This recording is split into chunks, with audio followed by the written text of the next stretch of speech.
Mais combien de personnes ont cette image-là? Cette image de la paix. Euh, L'image que, en fait, la paix, ça ressemble à un paysage où il y a un lac extrêmement plat, avec une eau qui reflète les pics de montagne au sommet enneigé, avec un ciel magnifiquement bleu, sans aucun nuage.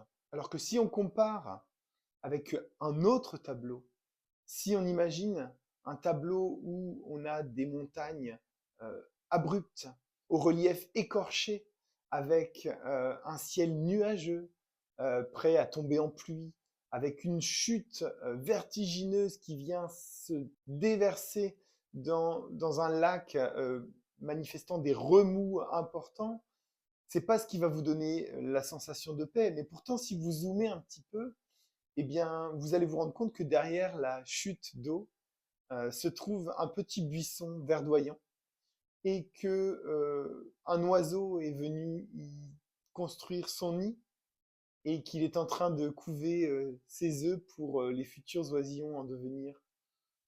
Et là, vous vous rendez compte de ce que c'est réellement la paix.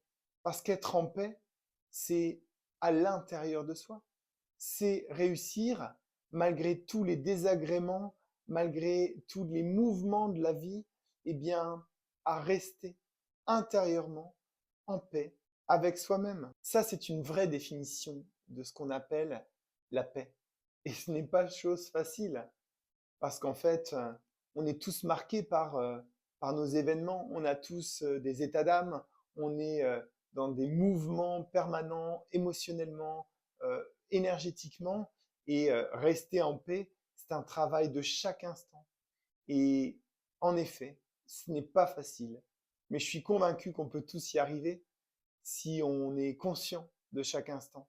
Et si on se donne les moyens, si on focalise notre attention sur ce sentiment que l'on souhaite tous nourrir d'être en paix. Et toi, qu'en penses-tu? Si cette vidéo te parle, je t'invite bien évidemment à la partager à d'autres personnes pour qu'elles puissent en bénéficier. Je t'invite également à la liker, ça c'est juste pour mon plaisir personnel. Et puis, n'hésite pas à t'abonner pour davantage de contenu inspirant à venir. Je te dis à très vite.